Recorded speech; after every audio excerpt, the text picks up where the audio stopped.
According to data from the National Association of Realtors, in 2021, 41% of home buyers and sellers found their real estate agent through a friend, neighbor, or relative. If those same 41% of people found their real estate agent through Climate Change Realty, we could have donated more than $12 billion to nonprofit organizations working on fighting climate change. Welcome to the podcast. Emma, so nice to meet you. Really appreciate you taking the time to come on the show. Excited for a chat. Thanks so much for having me, and it's lovely to connect with you too. Yeah, absolutely. And, we always love to get the show started with a bit of background on who you are and how you got to be doing what you're doing at the current moment. Yeah, no problem. So I'm a science communicator in the UK.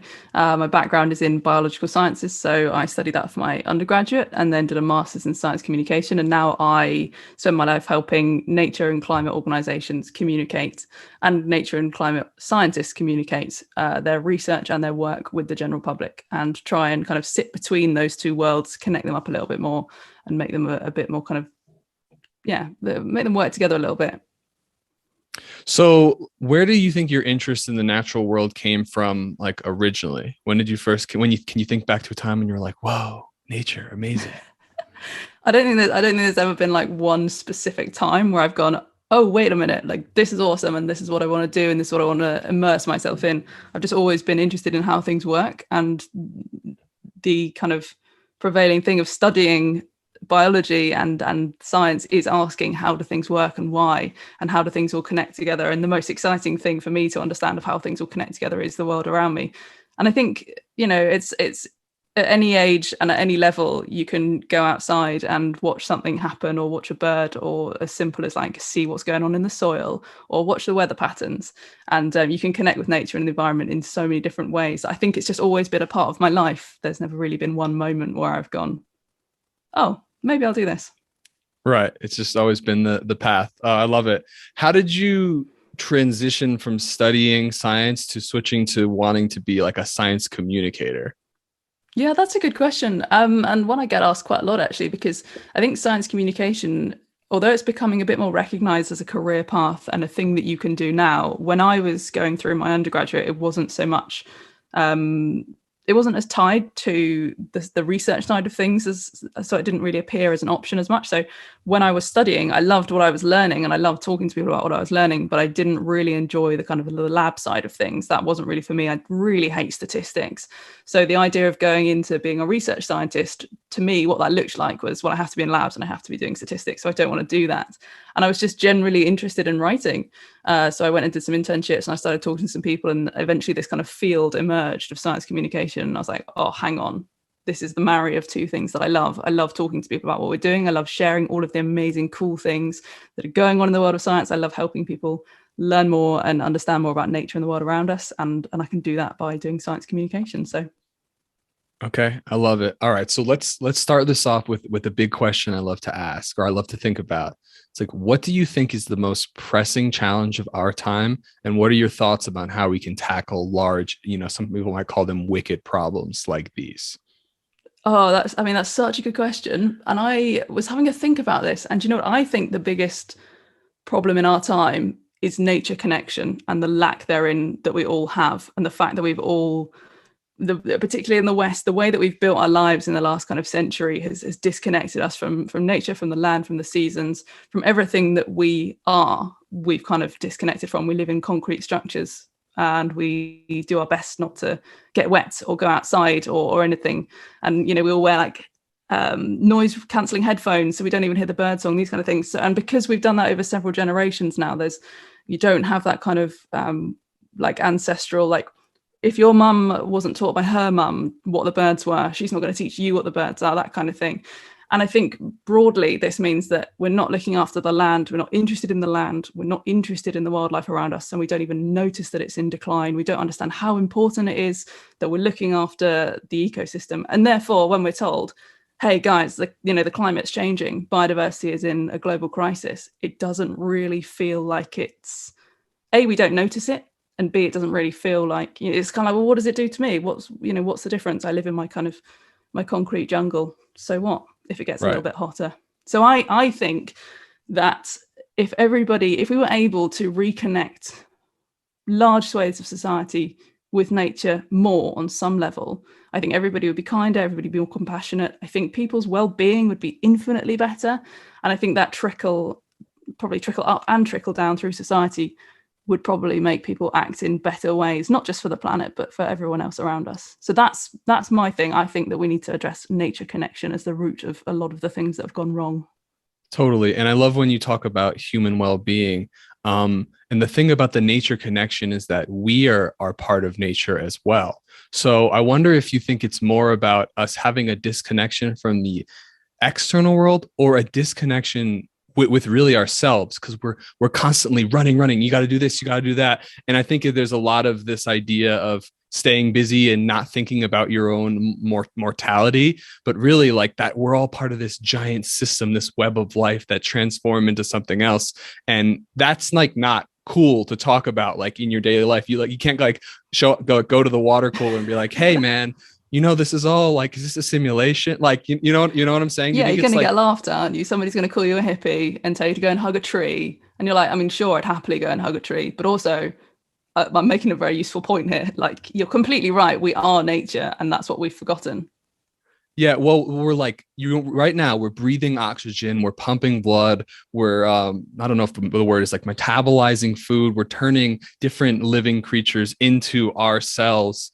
And people don't think about that. Not only do they not think about the external world around them, they don't think about the fact that they're like a living being, because that's like scary or something. I don't know. Yeah, maybe I think because as humans, we like to think we're above everything. And maybe that's got us into the state where we have kind of monopolized the world, this kind of concept that we're bigger and better and we're the apex and we're smarter than everything. We can dominate nature. So yeah, maybe that's completely it. We don't want to associate that we are nature because we've spent so many generations convincing ourselves that we're bigger and better than and separate too. Right. What are your thoughts on how we can kind of fix this issue? And I'm big on not forcing people to do things, giving people like options, not like being like, hey, this is for your own good, do this. I'm more about like, hey, like I'm living like this, I'm having a good time. Would you want to have a good time? You should do this. So I was like, what are your thoughts on kind of bridging this? We could call it like a gap or like a disconnect. Yeah, oh man, that's so hard.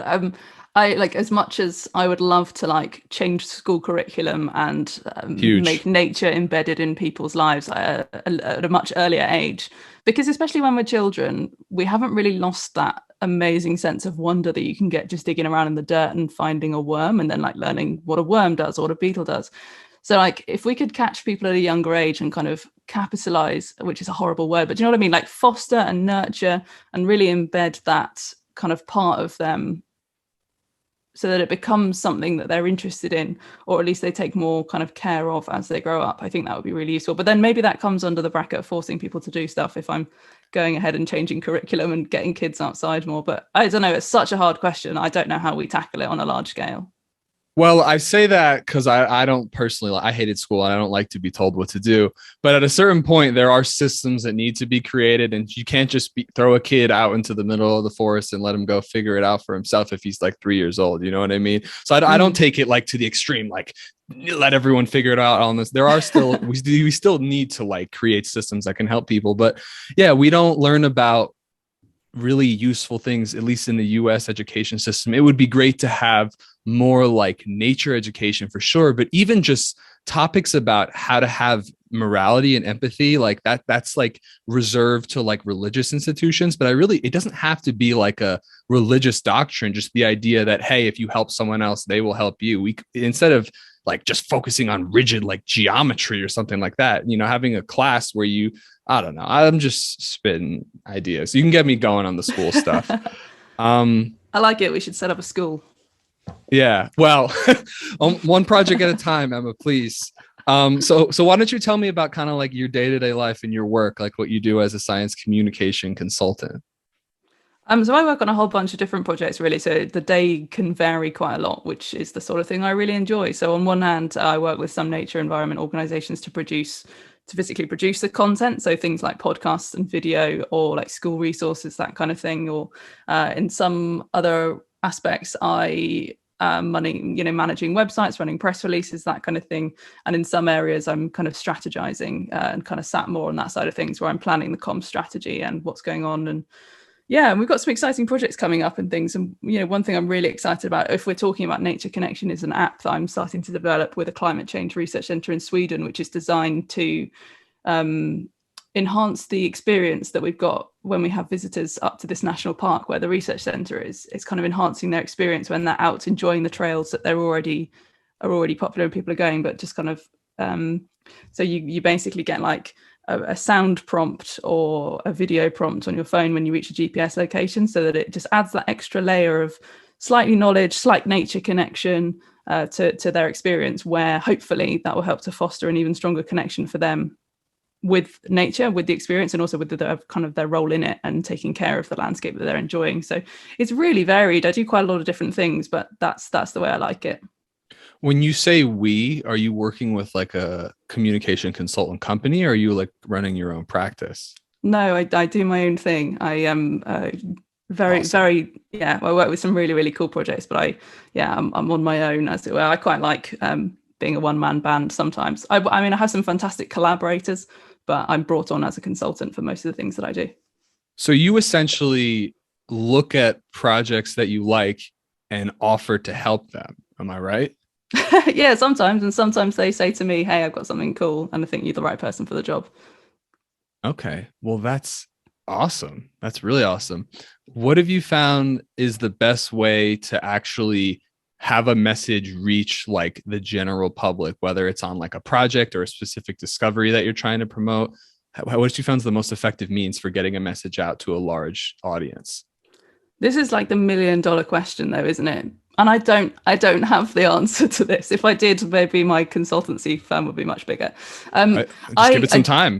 Yeah. Hey, circle back in a year. I don't think there is one size fits all, and I think that's the most important thing to remember, that one thing that works on one campaign or one project is not necessarily going to work on the other, because you have to focus on the audience that you want to speak to. You have to speak to them on their level, on the platform that they enjoy interacting with, and you have to make things easy and relevant to them.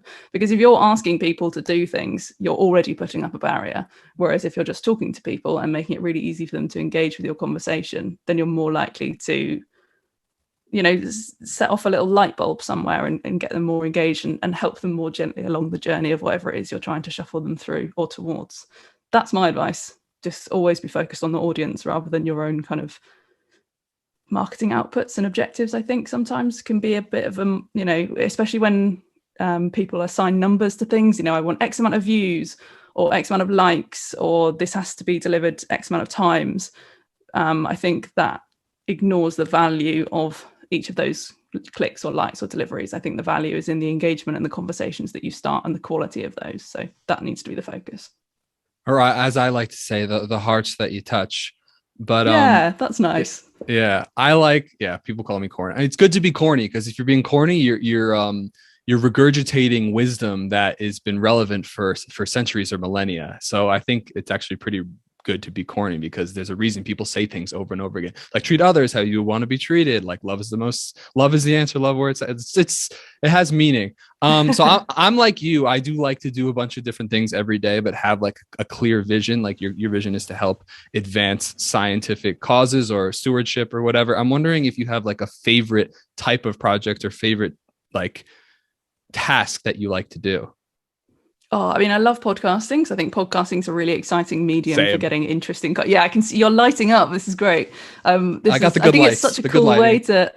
It's such a cool way to talk to people, though, isn't it? Because it's such an intimate medium. Because people are allowing you into their ears and into their time, and it's ungatekeepered as well. We don't have to go through, like, if we wanted to write for a newspaper, the gatekeepers are the editors and the newspaper media agenda. Whereas any old pleb like you and I, or some of the organisations that I work for, or whoever you're working with, the gatekeeper is ourselves. We can generate the content, which means we can be really creative with it. We can use it to talk to fantastic people who, if there was someone on your kind of like I would love to talk to list, that if you were making a film or something, you'd need like a whole day of their time. They wouldn't give it to you. But if you're just saying, listen, can you just jump on a call with me really quickly? I'll talk to you for an hour. It's easier for you to connect with them and to be able to get them to connect with your audience and stuff. So I think podcasting is such a fun experience for me. And like I mentioned with the app that we're developing as well, a lot of that's audio kind of content that we're generating. And I just think there's so much fun you can have with audio, and it can be really immersive. And it gets people away from a screen as well. I don't want people to be sat inside just watching nature documentaries. I want people to be outside and engaging with things. And when you're listening to a podcast, you can be anywhere doing anything. And I really like that idea.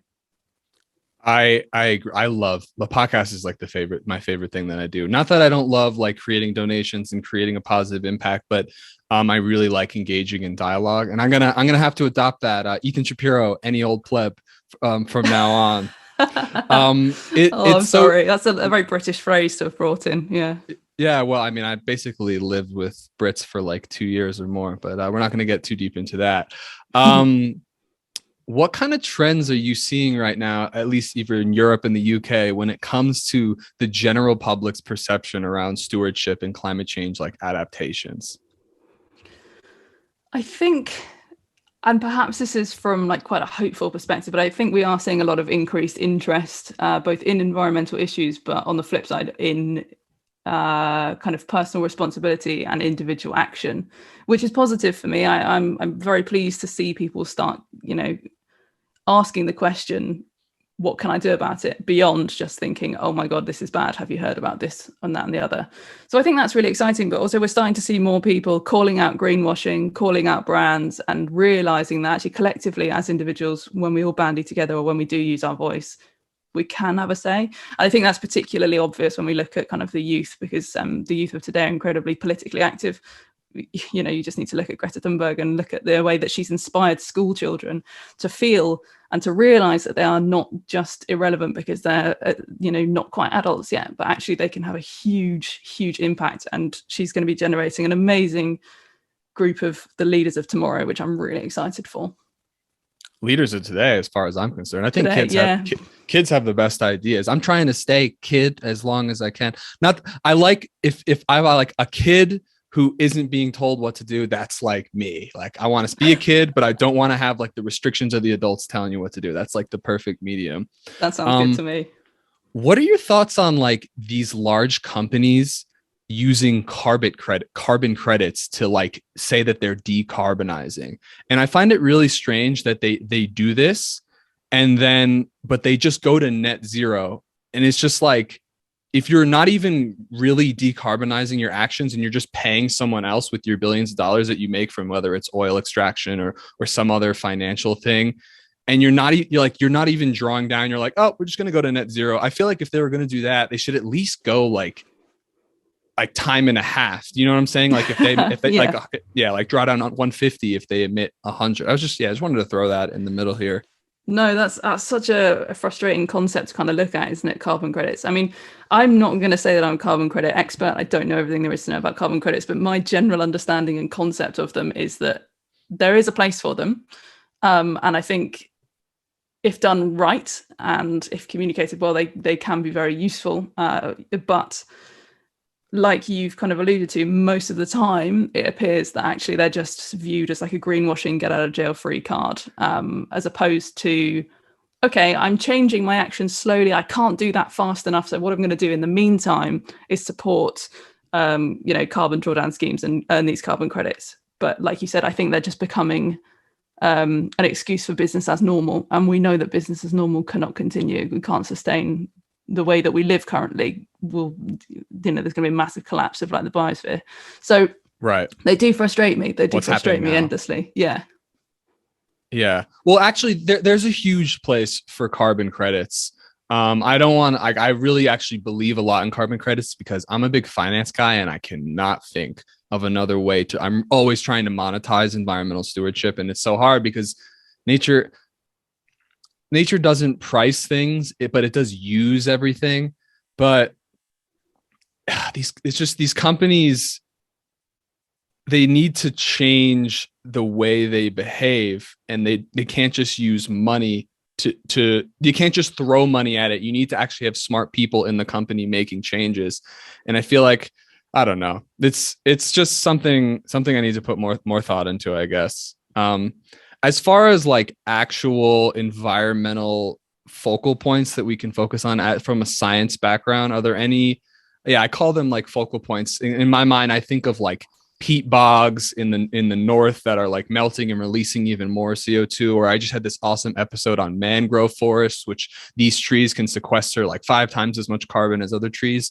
Are there any kind of environmental focus points that come to mind when and your thoughts on mitigating like extreme climate change?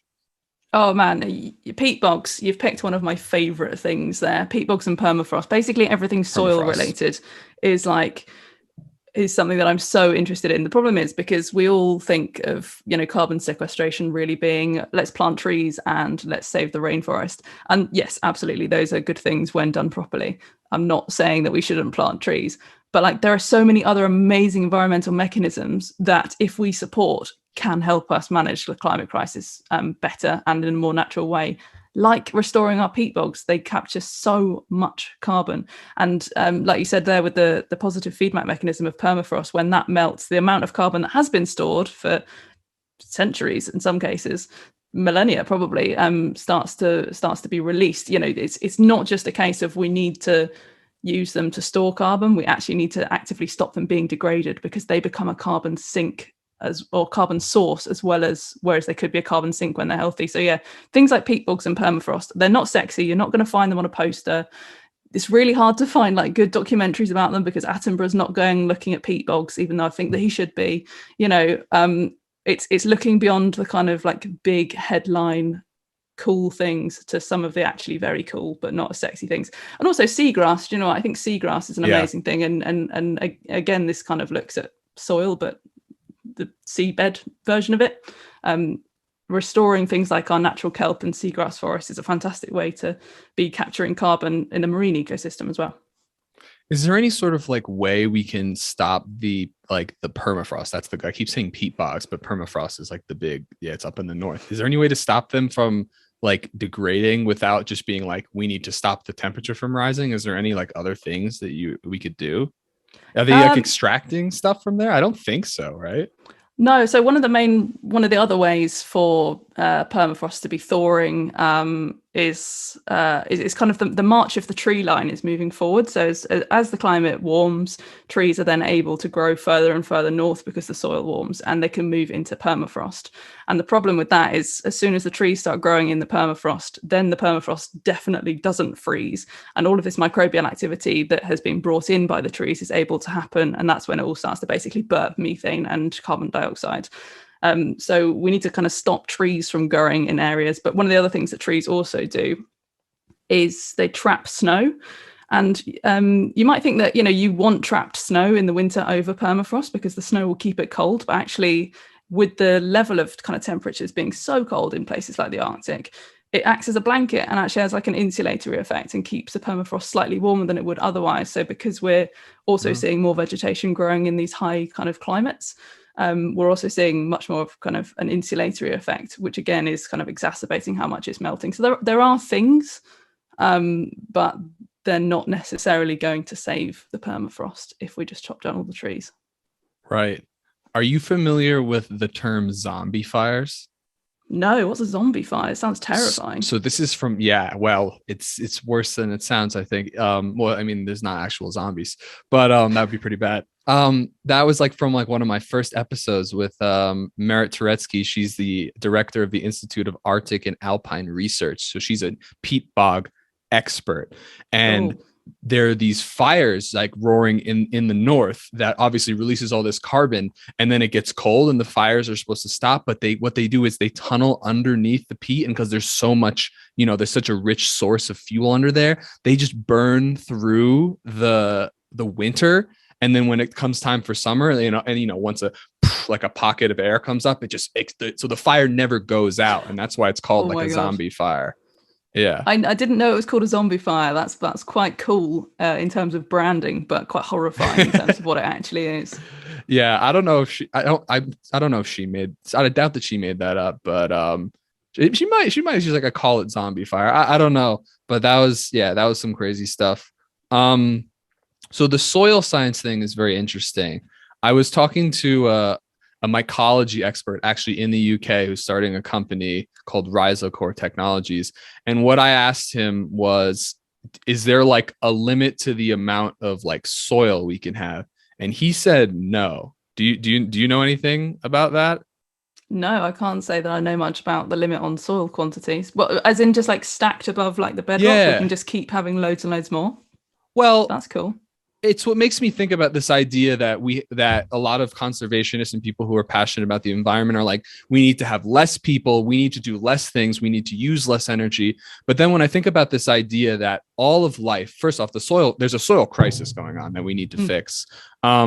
But all of life begins in the soil. We eat the food from the soil, the sun comes and all the microbacteria grows in there.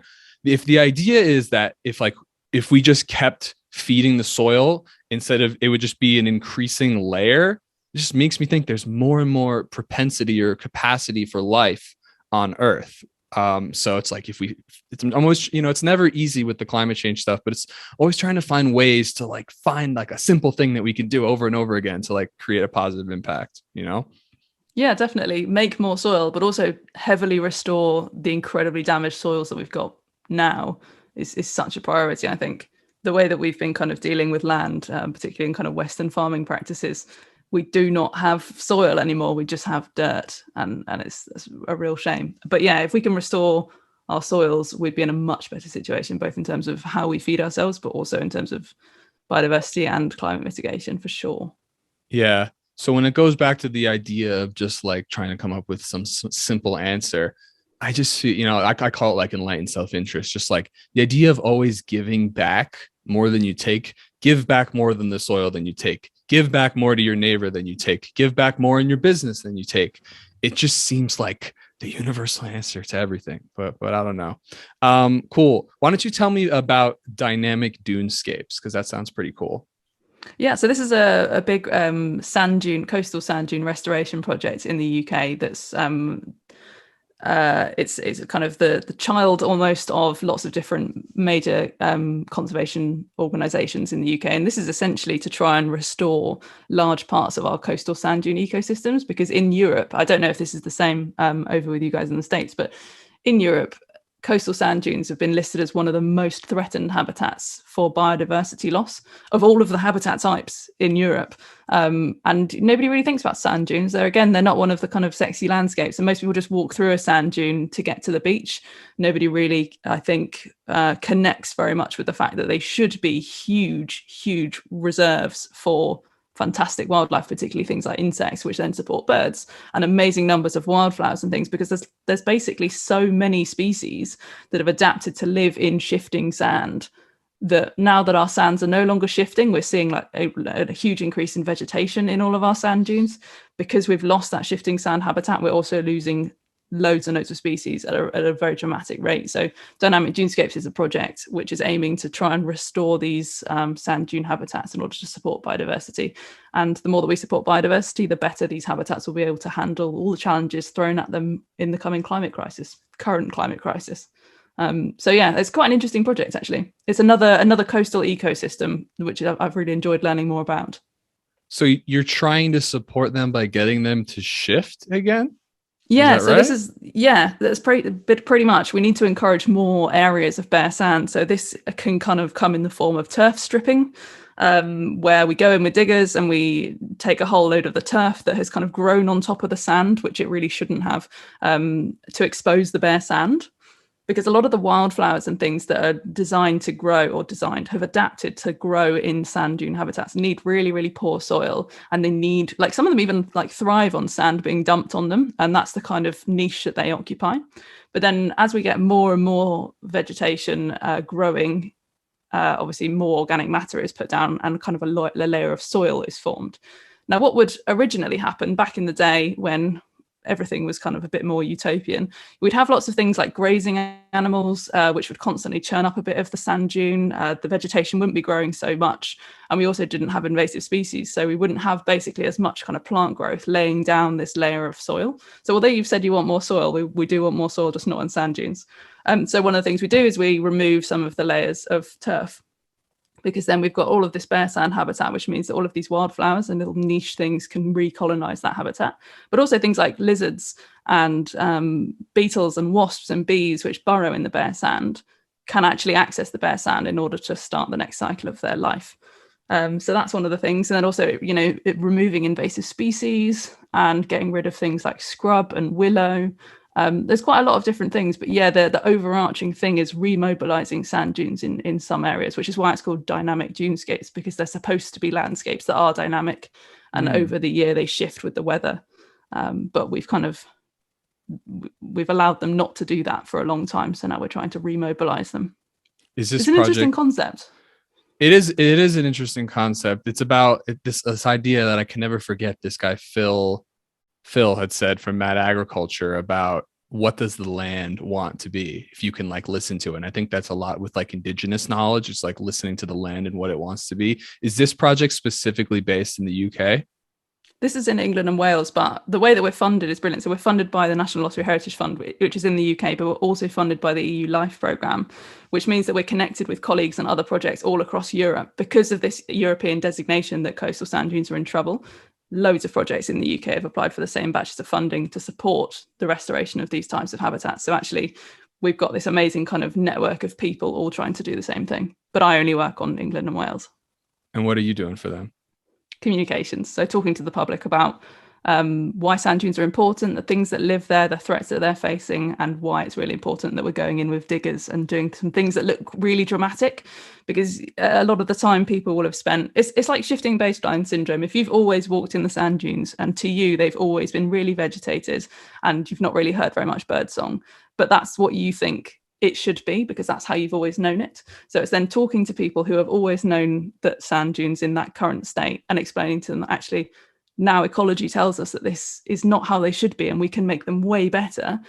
But this is why we're coming in with diggers. This is why we're stripping out all the scrub and the invasive species that aren't supposed to be there. Even if you think this invasive species looks really pretty, it's incredibly damaging to like bird life. So it's engaging them in that conversation and talking to them about, you know, why we're doing what we're doing and bringing them on board and helping them become custodians of the landscape that they love without just like wading in and doing something that looks very dramatic. Is the science like definitely settled on that? Like, how did they come to that conclusion? I mean, science is never settled. This is the thing, especially with things like ecology. Like we always know more than we did before.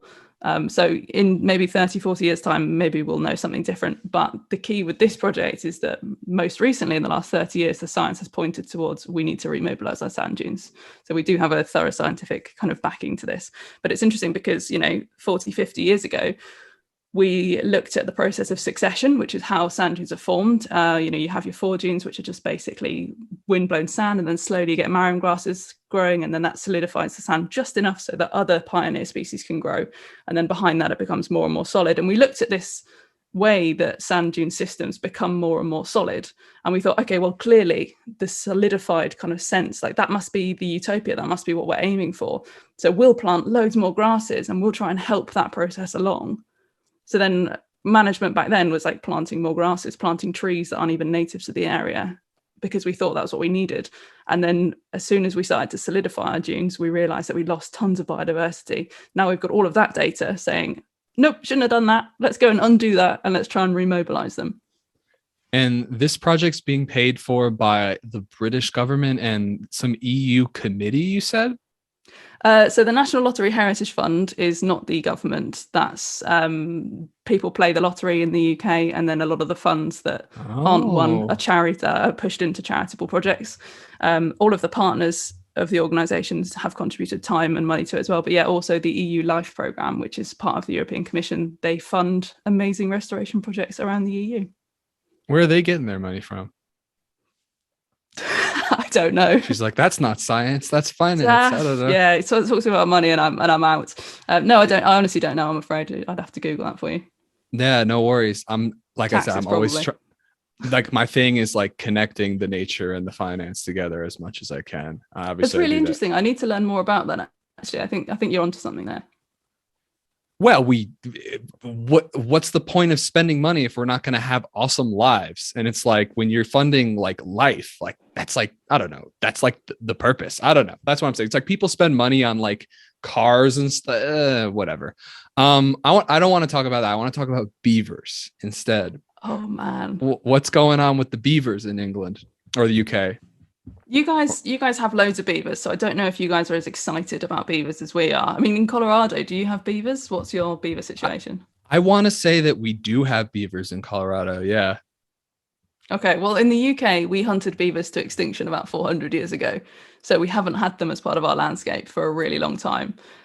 And that's a massive problem, because actually beavers are one of the coolest creatures I've ever had the pleasure of learning about, because they're keystone species. Not only do they just like live and thrive in a landscape, they physically maintain and create new landscapes, which are beneficial for things like fish and for insects, for water quality and for birds. So by building dams the way that beavers do, they just chuck on that. That's what they do. That's what they know. And by coppicing trees, they create these amazing wetland habitats, which basically act like an ecological sponge, and then everything else can live in it, and it stores loads of water, and it helps prevent like fires and flooding downstream, and it helps improve water quality. And there's basically nothing that anyone can say to tell me that beavers are bad. I've fully become a beaver believer, I think. But basically in the UK, we've started reintroducing them in the last couple of years, and the kind of challenge has been, let's talk to people about why beavers are really useful, particularly if they're living wild, because obviously in some places you don't want a dam, some places you don't want them to remove trees, but you kind of they're a really interesting vehicle for talking to people about managing the land, about the importance of wetlands and the importance of water quality and biodiversity, but also the importance of living with nature, because we can't control the beaver, but we have to understand that the beaver does a really integral job, and we benefit heavily from having beavers back. So they're really cool, they're really interesting to kind of springboard into lots of interesting conversations with people. And there's been some interesting research, actually. This might touch on something you're interested in. There's been research looking at the way that actually spending time in a beaver managed wetland has a positive impact on people's mental well-being as well. So now we're starting to work with doctors and social prescribing and green prescribing. So people that are going to doctors with feelings of anxiety and kind of need help managing those feelings, and a toolkit. One of the things that we're doing is prescribing time spent in nature projects, including beaver wetlands, because we're seeing such a positive impact on people's well-being. And I just think that that's awesome. They're such a cool case study for rewilding and giving nature space to recover in its own way. Well, they say that like dolphins or something is like the closest animal to like humans because of like their emotions and they're living in packs and stuff. But if you really want to like relate to an animal, beavers are the only animals I'm aware of that can actually physically change their environment. Well, I guess all animals do, but like really fundamentally change their environment like humans do. And you can kind of relate to them in the sense that like they wake up in the morning and they're like, oh, gotta go to work, and then they go and they do the trees. Yeah. Gotta build the next thing. And like, what are humans doing? We gotta innovate, gotta build the next thing, gotta do this, gotta do that. And I'm guessing you guys killed them to make coats, perhaps? Coats, hats. It was a lot for their pelts, but also there was a lot of beaver trade between the UK and the US. So there was a lot of this kind of happening on both sides of the pond, but also for castoreum, which is an oil that is produced in a gland near their bum hole, which a lot of people have been used in things like perfume. Yeah. So those two are the main things. Yeah. Yeah. I mean, who wouldn't want to smell like beaver ass, you know? It must smell great to have fueled this entire industry. But yeah, I hope that I never smell it. Yeah. So how did you find out about that project? I've got beavers living wild on the river near me, and I knew someone that worked with one of the organisations that was looking to restore beaver habitats and bring them back to selected projects in the UK. And I saw some of the field signs actually when I was out and about, and I was like, dude, I really think this looks like there's a beaver here. And got in touch with them and was like, am I going mad, or do I live near a beaver? And they were like, oh my God, we think you live near beavers. There seems to be this wild population here. So I've started working with them from that. And then now I help them with some of their comms stuff and produce their podcast. And yeah, it's really cool to be in that kind of space with people who are actively working to, on a large scale, restore parts of the UK. Cool. So speaking of podcasts, give me the thesis. What is your podcast called? What's like the idea of the show, and how did you get started on it?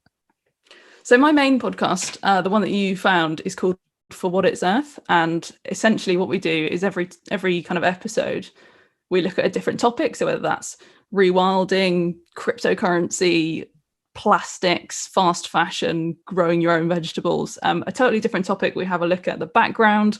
We have a look at the issues that are being faced, what's being done globally around them, or what could be being done. But most importantly, what individuals can do if they wanted to get involved with tackling this particular topic. And the idea was not only to talk to people about environmental issues, But to be able to give people feelings and a bit of a toolkit towards becoming a bit more pro-environmental and feeling like they've got a little bit more agency of the things they're learning about.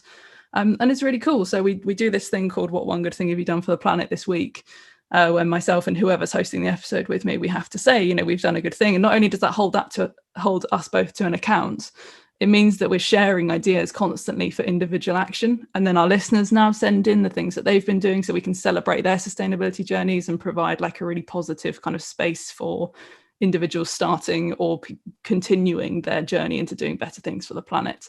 And it's amazing to hear some of the things that they've been doing. They give me ideas, and often they do better things than I do. But yeah, it's just about being a positive space for learning and tackling eco-anxiety by action. Isn't it always cool to help people who are smarter than you? It's so cool. Fun. Yeah, so cool. What have you learned from doing the show? Like, what are some of the big takeaways, whether it's experience or just general scientific knowledge? I've learned that banks are while you've been talking about finance, one of the things that blew my mind, which I should have known but didn't, was that one of the best things that we can do as individuals is ask what is happening with our money. Because as you've said, we're kind of taught to make money and buy new things, or just make money and put it in a bank. And that's kind of how we value our worth in society, is how much money we're making.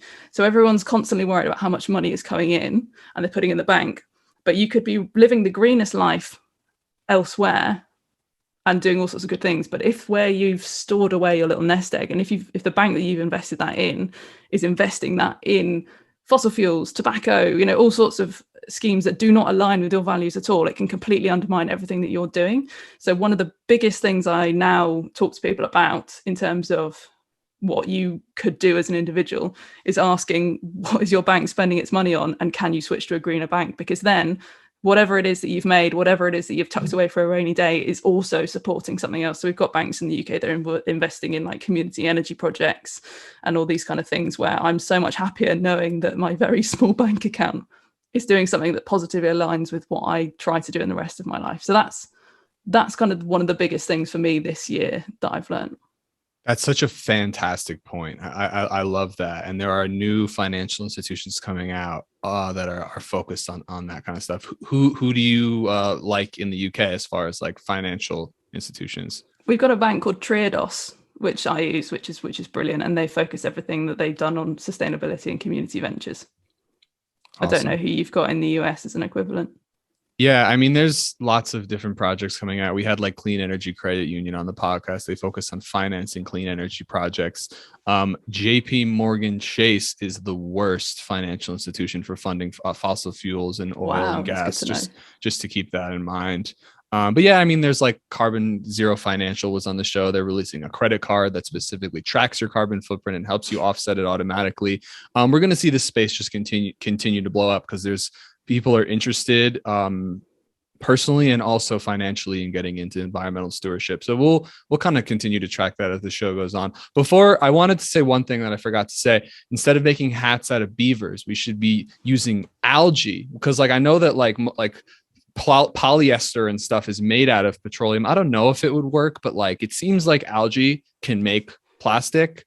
So if we can make clothes out of algae, the clothes would be carbon neutral as well. Hemp, I'm trying to get someone who's working on hemp as well, but yeah, I don't know, I figured I would throw that in. Cool concept. I mean we can definitely make things like fake plastic bags out of kind of algae products. I've never gone so far as to connect that into clothing, but that's an interesting concept. Yeah. Why I literally just thought of that as we were talking about beavers. I don't know the science of the ethanols and the whatever, it might not work. But I know you can definitely make like sneaker products. So it's like, why not shirts? Yeah, sure. Compostable clothes. I like it. Right. Compostable or just carbon negative everything. I'm like all in. Like anything that you make that is drawing down CO2 at this point in 2022, I'm like all in. I'm bullish on that. We need that shit. So the last question before I ask the last question is, how much responsibility do you think legacy emitters like my country and yours, the US and the UK, have to tackle climate change mitigation compared to like emerging economies. And I want to bring up the concept of legacy emissions, because people point the finger, and there are issues with China and the US and human rights violations, but when talking specifically about CO2, people point the finger at China and say they're the largest emitter, which is true. But when you talk about cumulative emissions, how much CO2 has been released into our atmosphere, our two countries are the big boys. So I wanted to get your thoughts on that at the end here. Oh, we're ending with a massive question, and I mean, I wish I had a really intelligent answer for you, but I think that you're right. It's really easy to play the blame game, and I know when I speak to a lot of people who are not as environmentally open-minded, I think, as I am, the easiest thing for them to do when I talk to them about personal responsibility and our country's responsibility is to point the blame game. And they say, well, what is the point of me changing my energy supplier to a renewable energy supplier when, you know, India or China produces X, Y, Z, blah, blah, blah. I said, well, it doesn't do any harm to not do it. Like, can you, like, what, it doesn't do you any harm to switch to a renewable energy supplier. So why is that an issue? I don't understand the roadblock there. Just switch your renewable energy supplier. It's not like I'm asking you to climb a mountain. But it is really interesting. And I do think that we should shoulder a huge amount more of the responsibility, because like you said, not only have we released millions and millions of tons of carbon into the atmosphere, we've also disseminated the technology and the ways of life and the systems by which new developing countries are having to live within. And all of those systems are also carbon emitting systems. So we've kind of forced them to develop in line with what we do. We haven't really let them develop in their own way. So I don't know if I'm articulating this very well, but I think one of the key roles that we do, yes, obviously, is to draw down as much as we can. But also, I think if we're technological leaders, like, and science and research leaders, like we're fortunate our countries both are, we should be making things open source, and we should be developing things that are not commercialized necessarily in the same way, when we can share knowledge that is such a global problem, and it's so urgent that we take massive action now. It frustrates me that, you know, solutions should be shared globally, because everybody is going to suffer, and not in the same way. So our countries are both obviously going to have problems associated by climate change, but we are one of the wealthier nations in the world, and we're not going to have the same amount or the same level of devastation that could potentially be caused by a lot of the developing countries, by which we should take much more responsibility, having basically caused. I don't know if I said that in a very coherent way, but I'm still untangling my thoughts about it, to be honest. What's your perspective on that? Thank you. Yeah. I mean, I'm just like a naive optimist, radical kind of thinking guy, at the same time, not trying to force people to do things. But when it comes to my idea, I think we should be pulling it all out. I mean, we have like Americans complain about their $50,000 a year salary and their steak being cooked medium instead of medium rare. Like, it's ridiculous when you look at the scheme. I look at things on a global perspective. Now I try to get down to like the microscopic, like the microbacterial in the soil, all the way up to like the humans, or, oh, I mean, if you keep going up, you reach all the carbon.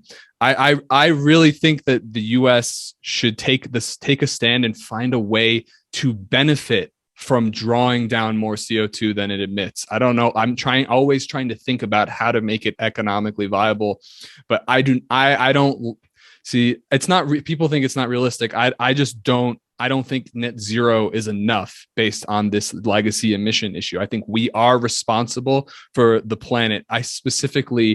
I know you're in the UK, and I mentioned the UK. I'm obviously biased because I'm in the US, but I really think that we not only do we demand the culture, we have such a huge impact. We've had such a huge impact over the past 2 centuries.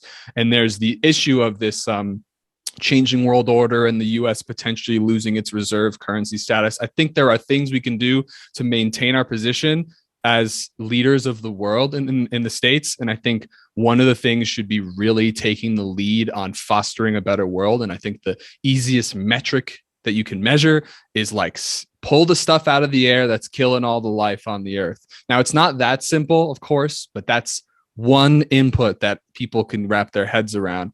And I personally, in the US, I don't think net zero is enough. And that's why I asked you that question about corporations and carbon credits before. I'm not cool with it. I mean, I'm like very dedicated to living a personal carbon negative life, but that's not going to do. It's about how many people you can get involved. And so I'm in the States, so I can, help people in the States at this point. That's what I think. Yeah, I think I definitely agree with you there. We do have a responsibility, and a much greater responsibility. Yeah, for the monetary system, for the livelihoods of people, for the way people think about what it means to be a human. There's both BS on the TV, colorful advertisements, sexualization. Like it's a lot of it's coming from our countries and then and spreading to the whole planet. So if you are in a position of power, you have a responsibility to be a steward of life and of others. And that's what I think.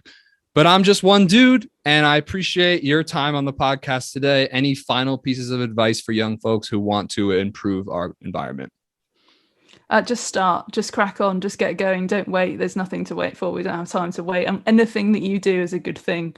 I think as long as you start that journey of looking through everything that you do through the lens of, could this be better? I think then you're on the right track.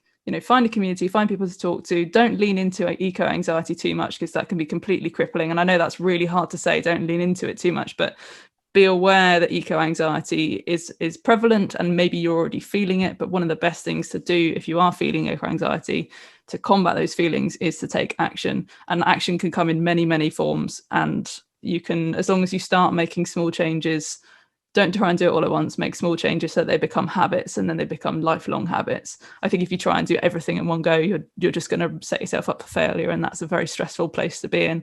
Right. I think just start talking to people, start learning. Don't try and carry the entire world on your shoulders, because you're going to feel completely overwhelmed, and it's really, really tough. But as long as you're starting to do something, you're having conversations with people, and you're working towards something that to you feels purposeful, I think then you're onto a good start. Yeah, and then you can have that compounding effect. Where can people find and follow your work? I'm on social media at Emma Brisdion, but also if you want to listen to my podcast, which I think I should probably have plugged it then, actually. I think that's a good place to start. If you're looking at wanting to start figuring out what your sustainability journey looks like for you, then we're For What It's Earth podcast, and you can find that on all major podcast platforms. And in the description of this video. Emma, thanks so much for taking. You're welcome. And thank you so much for taking the time. I really appreciate it. Thanks for having me. It's been really, really lovely to chat to you. Absolutely. And this has been Ethan Shapiro, Any Old Pleb, and Emma. Thank you so much.